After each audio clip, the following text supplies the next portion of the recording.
I targeted big directors అనమాట. చాలా busy ఆ టైంలో చాలా బిజీగా ఉండే డైరెక్టర్స్ని నేను టార్గెట్ చేసిన. వాళ్ళ దగ్గర అసిస్టెంట్‌గా అసిస్టెంట్ చేయడం కోసం. చేయడానికి. ఓకే. సో, ఒక 2, 3 ఇయర్స్ అలాగే ఆహ్, గడిచిపోయింది టైం అంతా. సో, దాని తర్వాత నేను ఇంకా కొంచెం షార్ట్ ఫిల్మ్స్ ఎక్స్‌ప్లోర్ చేసిన. అంటే సక్సెస్‌ఫుల్ షార్ట్ ఫిల్మ్స్ ఏం లేవు. హ్మ్. బట్ నేనప్పుడు ఫిల్మ్ స్కూల్‌లో నేర్చుకున్నది కొంచెం ఎగ్జిబిట్ చేయడానికి ఎన్ని తీసుంటారు షార్ట్ ఫిల్మ్స్? ఒక 5, 6 చేశాను. బట్ ఒక 3 మాత్రం అవైలబుల్ ఉన్నాయి. అవి కూడా వెరీ ఇచ్చారా? నార్మల్ ఉంటాయి. యాహ్! ఏంటి షార్ట్ ఫిల్మ్స్ నేమ్స్ చెప్పండి. వద్దులేండి.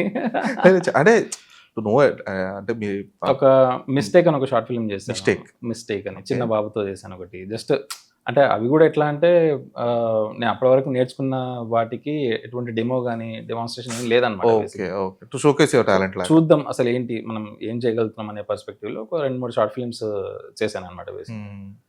సో, కొన్ని ఆ టైంలో కొంచెం గవర్నమెంట్ ప్రాజెక్ట్స్ 'స్వచ్ఛ భారత్' ఇట్లాంటి వాటి మీద కూడా I made some short films. Okay. Yeah!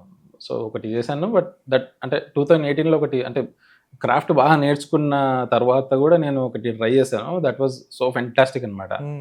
అది ఒకవేళ ఫినిష్ చేసుంటే దట్ అదే నాకు చాలా అవార్డ్స్‌ని తెచ్చిపెట్టే మరెందుకు స్కోప్ ఫినిష్ ఉంది. చేయలేదది? ఫినిష్ చేయలేదు. నేను అనుకున్న ఎందుకంటే ఒక 1 డే షూట్ చేశాను. ఫ్రేమ్స్ ఎవ్రీథింగ్ చాలా బాగా వస్తున్నాయి. నా ఫ్రెండ్స్ చూసిన వాళ్ళు కూడా "నువ్వేం చేసావో నీకు అర్థం అవ్వట్లేదు. ఫినిష్ చెయ్యి. ఫినిష్ చేస్తే it will create some magic" అని చెప్పేసి అనుండే అనమాట. హ్మ్. బట్ ఏందంటే నేను అనుకున్న దానికి ఇంకా రాలేదు అనే ఒక పర్స్పెక్టివ్‌లో నేను ఆ డిసప్పాయింట్‌మెంట్‌లో ఆపేసాను బేసిక్‌గా దాన్ని. బట్ చూసిన వాళ్ళకు దట్ ఈస్ చాలా బాగా నచ్చేది బేసిక్‌గా. ఓకే.